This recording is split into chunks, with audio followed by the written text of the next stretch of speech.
shafqat tuyg'usi senda bo'lmasa, tutgan ro'zingning nima ma'nosi bor?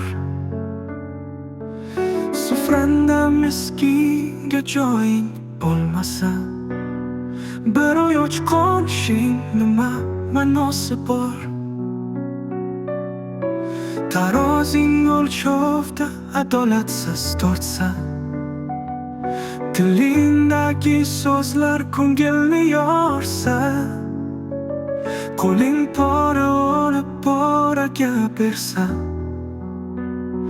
qilgan namozingning nima ma'nosi bor? Yolg'ondan qasam ichib savdo qilganlar, xotindan bexabar xiyonat qilganlar, haqsizlik qilib haqni sotganlar, o'sha hajga borishning nima ma'nosi bor? Haram pullar bilan villa tikkanlar, yetimning haqqini bo'lib yeganlar, bo'xton qilib birovni baxtsiz qilganlar, o'lganda yosin o'qishning nima ma'nosi bor?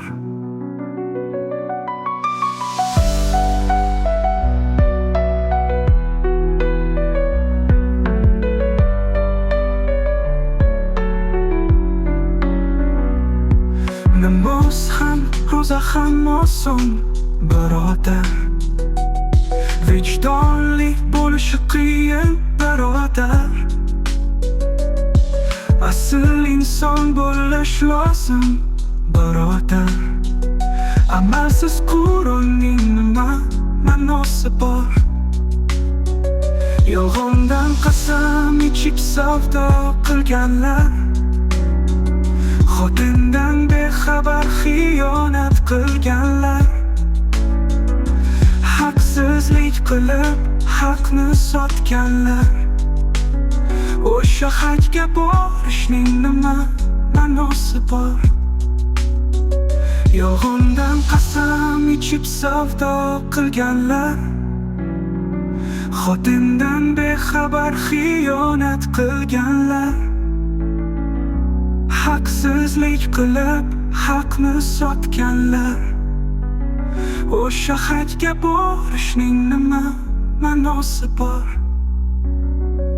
Haram pullar bilan villa tikkanlar, yetimning haqqini bo'lib yeganlar, bo'xton qilib birovni baxtsiz qilganlar, o'lganda yosin o'qishning nima ma'nosi bor?